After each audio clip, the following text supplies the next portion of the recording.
If you're ready to harness the power of your communications data, blast off with Nylas today. Hello, and welcome back to Coding with Nylas, the live stream where we talk about programming, APIs, and way more. Sorry about that. So we're having a heat warning here in Ottawa. It's pretty hot. It's like 31 Celsius, whatever it is in Fahrenheit, but it's pretty hot. So my speech is getting blurred a little bit. So today it's just going to be me. My co-host Ram is on vacation. So let's get the show started. So today we're going to talk about something that we talked about a little bit in the past. So it's going to be manage your contacts with Pynecone take 2. So why? Because I did this in the past. You can see in a previous episode, I did how to manage your contacts with Pynecone. I wasn't that satisfied with the source code. It was kind of big. And then I discovered a nice GUI. So I kind of like managed to find a way to do things better. So I wanted to give another chance to Pynecone. So before we moving on, don't forget to like and subscribe. Follow us on social. Click on the little bell. Subscribe to YouTube. The more subscribers we have, the more episodes we can do. So just please like and subscribe. Let us know what you like, what you don't like. So we can keep doing the show that hopefully you like a lot. So let me share my screen. And what we're going to do is I'm going to run this application, PC for Pynecone, run. And this is going to start running on our local host. It's going to get everything started. It's using Band.js to install a couple of things. And we can see that it's going to be on localhost 3000. So let's go to our browser. And here's the Pynecone homepage. Just if you want to take a look, pynecone.io. And we're going to open localhost 3000. So if you remember the last episode, here we're going to have our contacts. And we can click on update. And this is going to get populated also with the image.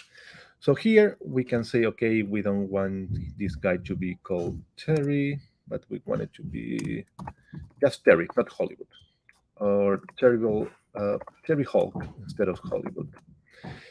So we're going to press submit. It's going to update it. You see, now it's showing Terry Hulk, which is pretty nice. And we can do that for any of the other contacts.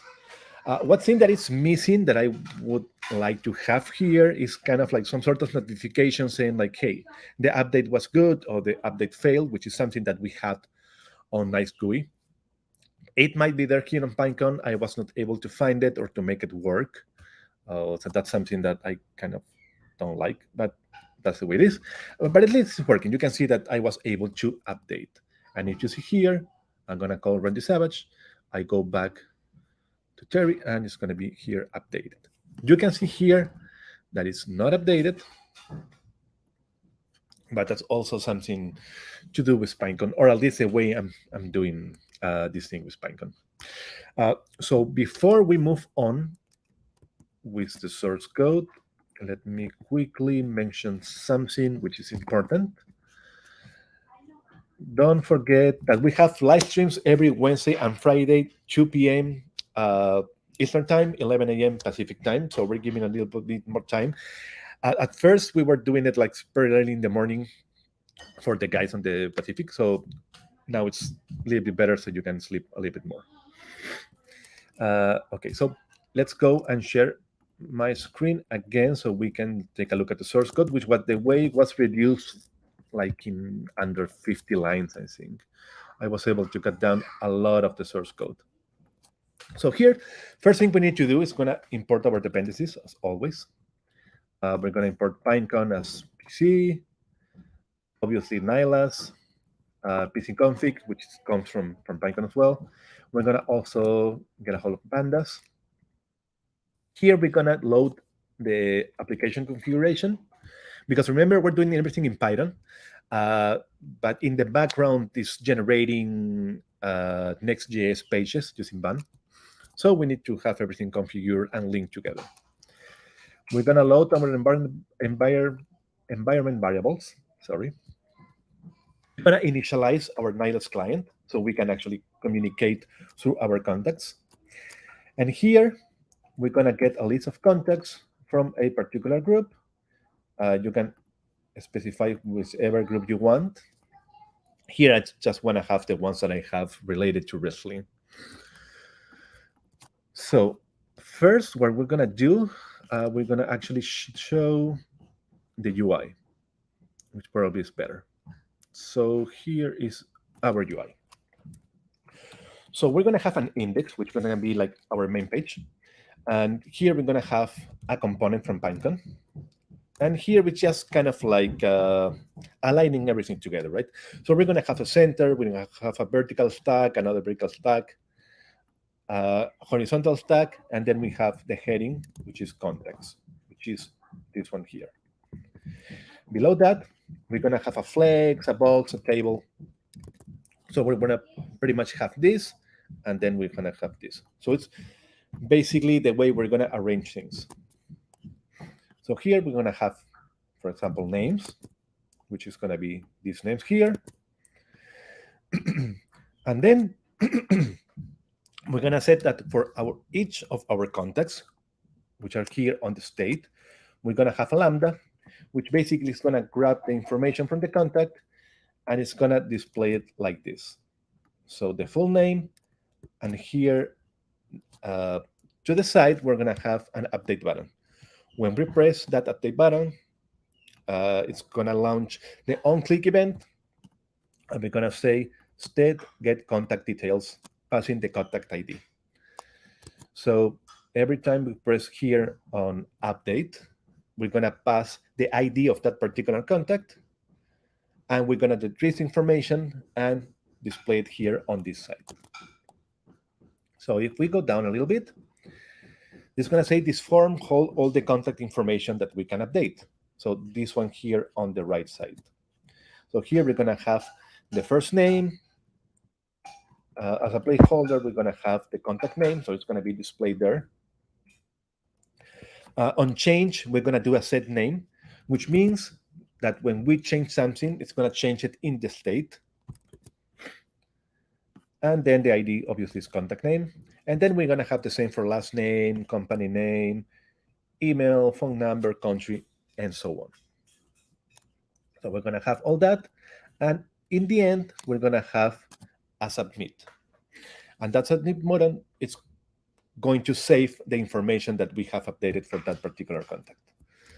So let's say, for example, if I go here and I change my name, not to Alvaro, but let's say Alberto, that people sometimes call me that because my name is kind of hard to pronounce. We're going to see this, for example, in the name. We're going to set this state set name. For the last name, we're going to have state set surname, state set company. And what this is going to do, we're going to look for it here.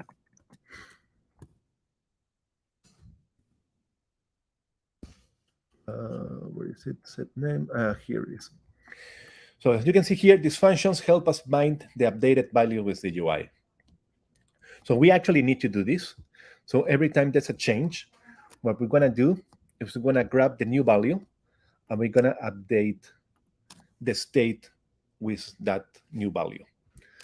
So we're going to say self contact name is going to be the new name, contact surname is going to be the new surname, so that everything is in the state is currently updated. So let's see, when we press the update button, what is going to happen is going to be this. So this one first is when we launch our application, we're going to get contacts, which is basically going to go into the contacts endpoint. We're going to say that it's coming from our address book. We're limited to 5, and this is the ID of the group that we want to have. We're going to load all the contacts. We're going to grab the ID. We're going to concatenate the name and the surname so it can be displayed. We're going to create a dictionary, so passing the ID and the full name, and we're going to create a pandas data frame. And that's going to be returned so that Pynecone can display it like this. Then this is going to be our state and handle all the variables in our application. So we're going to have here a dictionary, and we're going to have the contact ID, contact name, surname, etc. Here we're going to fetch all the contacts, and simply we're going to create a contact list, and we're going to fill it up with all the information. So every time we press here on update, as I told you, we're going to get the contact ID.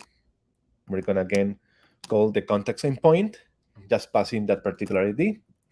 And we're going to able to download the picture, store it in our assets folder, and we're going to grab all the information, and we're going to put it here on our state. So the contact ID on the contact ID, the name on the name, etc. So we can actually fill up all that information. Then when we press submit, this is how we are going to handle it. So from data is a dictionary that contains all the form variables. So in this form data, we're going to have all the information that is currently here. So every time we press submit, we're going to grab all that. And what we're going to say, we're going to update that. In this form data, we're going to pass all the information there. And what we're going to do is we're going to grab the contact. We're going to update all the information. And we're simply going to say contact save. And that's going to save our contact. So, and we need to be clear about something here. And this is something not exactly related to Nylas, but to Google Contacts. That, for example, if you have a street or like an address, you cannot simply have like the city and that's it. You actually need to fill everything else. That's why I'm here. I'm asking if the street address is empty, then we don't need to pass anything else, because otherwise it's going to kind of break. So usually we either fill everything or we left out everything that is related to the address, because it might give us some headaches that we actually don't want. So as you can see, this is 351 lines, which is kind of still a lot. But before, let me show you, before it was like this. So it was 382. So as I told you, I kind of like trim it down like 30, 40 lines, something like that. So it's way better. Still not the way I would truly like it, but still I'm not that good at using Pynecone, and it's still in development. It's still a really nice tool. It's just probably not for this particular scenario. For the other things, it's just wonderful. For these kind of things, I would actually use Nice GUI. But still, I mean, it's like how with a little bit of tweaking here and there, I was able to reduce the code base, and the application actually works better. You can see that it was quite fast. So that's something that I really like. Let me remind you to go to developer.nylas.com, where all our documentation resides and live. Follow us on social. We're at Nylas on LinkedIn, Twitter, TikTok, Instagram, etc. I'm not going to tell you what's coming this Friday. It's kind of like a surprise. So I'm going to hope you like it. And this was a short episode. I hope you like it. Yep. See you on the next episode of Coding with Nylas. Sorry if I look like I'm sweating. It's just really hot, as I told you. So excuse the heat warning. And all right, thank you. Don't forget to drop us a line if you would like to be a guest on the show. Just let us know what you like, what you don't like, and hope to see you soon. Bye.